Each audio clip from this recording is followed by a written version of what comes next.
एक छोटा सा गांव जहां चौपाल पर रेडियो से खबर आती है कि युद्ध छिड़ गया है और दुश्मन देश कभी भी हवाई हमला कर सकता है। रात को बिजली बंद रखें, गांव और शहर दुश्मन की नजरों से छिपे रहें। हर शाम जैसे ही सूरज ढलता गांव में सन्नाटा छा जाता। लोग अपने घरों की बत्तियां बुझा देते और रात इस प्रार्थना में गुजरती कि हमारे सैनिक सुरक्षित लौट आएं। ये किस्सा है साल 1962 का, जब भारत और चीन के बीच युद्ध चल रहा था। ऐसी स्थिति कमोबेश साल 1971 और फिर साल 1999 में कारगिल के दौरान बनी रही, जब सरकार द्वारा ब्लैकआउट का आदेश दिया गया था। इस ब्लैकआउट की यादें एक बार फिर ताजा हो गई हैं, जब देश भर में मॉक ड्रिल की तैयारी की जा रही है। आइए जानते हैं कि ये मॉक ड्रिल क्यों इंपॉर्टेंट है और इसमें क्या क्या होगा। नमस्कार, मैं हिमांशी, आप देख रहे हैं द पैम्फलेट। जम्मू कश्मीर के पहलगाम में हुए इस्लामी आतंकी हमले के बाद हालात ऐसे बन गए हैं कि भारत पाकिस्तान के बीच जंग की संभावना को बल मिल रहा है। भारत सरकार के गृह मंत्रालय ने सभी राज्यों और केंद्र शासित प्रदेशों को 7 मई को मॉक ड्रिल करने के निर्देश दिए हैं। ये निर्देश सभी राज्यों और केंद्र शासित प्रदेशों के मुख्य सचिव को भेजा गया है। अब सवाल है कि मॉक ड्रिल में क्या क्या होगा।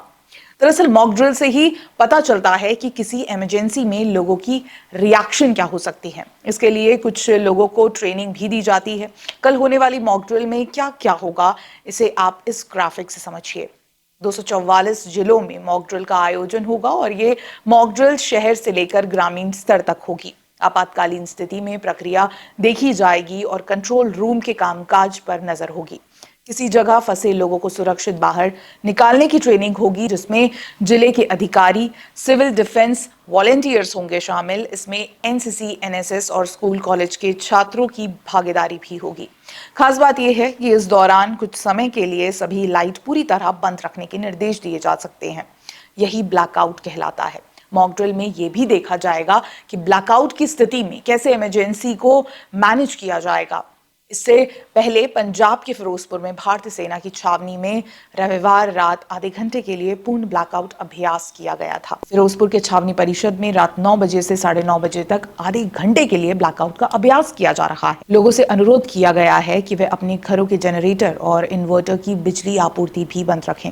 दोस्तों, ठीक ऐसा ही कारगिल युद्ध 1971 के भारत पाकिस्तान युद्ध और 1962 के भारत चीन युद्ध के समय किया गया था। कारगिल युद्ध चीन के साथ युद्ध से इस मामले में अलग था कि कारगिल युद्ध एक विशेष क्षेत्र तक सीमित रहा, जबकि 1962 के चीन युद्ध में पूरा देश इससे प्रभावित रहा। ऐसे में सामान्य नागरिक भी एक सैनिक की भूमिका में आ गया था। 1962 में भारत चीन युद्ध के दौरान ब्लैकआउट होता था। रात को कोई भी घर में रोशनी, दिया या मोमबत्ती नहीं जला सकता था, जिसकी रोशनी घर के बाहर खिड़की दरवाजे से ना जाए, क्योंकि हवाई हमला होने का खतरा रहता था। दिन में ही सारा काम निपटाना होता था ताकि रात में अंधेरे में कोई काम ना करना पड़े। दोस्तों, आप देश में कई लोगों को या विपक्ष में कांग्रेस पार्टी के नेताओं को देख रहे होंगे कि वे कभी सैन्य ताकतों का मजाक बना रहे हैं या कभी युद्ध की परिस्थिति को इतने हल्के में ले रहे हैं कि जैसे यहां से बटन दबाया और उधर मामला खत्म। नहीं, युद्ध कोई वीडियो गेम नहीं है और ना ही ये मनोरंजन का साधन है। ऐसे में हमारी सेना की भूमिका ही सर्वोपरि रहती है, उनकी ही स्ट्रैटेजी काम करती है।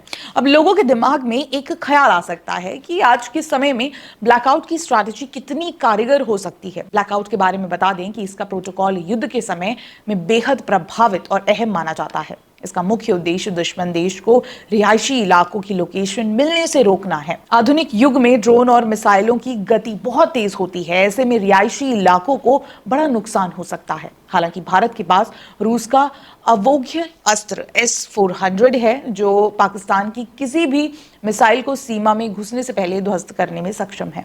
फिर भी एहतियात के तौर पर ब्लैकआउट किया गया है। इस तरह की एक्सरसाइज हमें मानसिक रूप से खुद को युद्ध के लिए तैयार करने में भी सहायक होगी।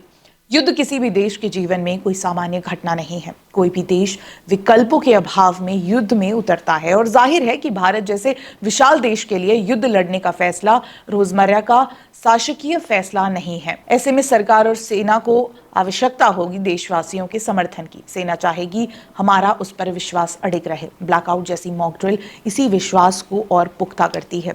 भले ही आज के वक्त में स्मार्ट मिसाइल और अस्त्र शस्त्र आ गए हैं, लेकिन फिर भी ब्लैकआउट प्रभावी होती है क्योंकि स्मार्ट बम और विजुअल ट्रेनिंग वाले ड्रोन को रोशनी से मदद मिलती है। ब्लैकआउट की स्थिति में पाकिस्तानी ड्रोन या मिसाइल अपना टारगेट मिस कर सकते हैं, जिससे कई लोगों की जान बचाई जा सकती है। और हाँ, ये ब्लैकआउट का किस्सा सिर्फ बिजली बंद करने तक नहीं, बल्कि हिम्मत, एकता और देश के लिए प्यार का भी है।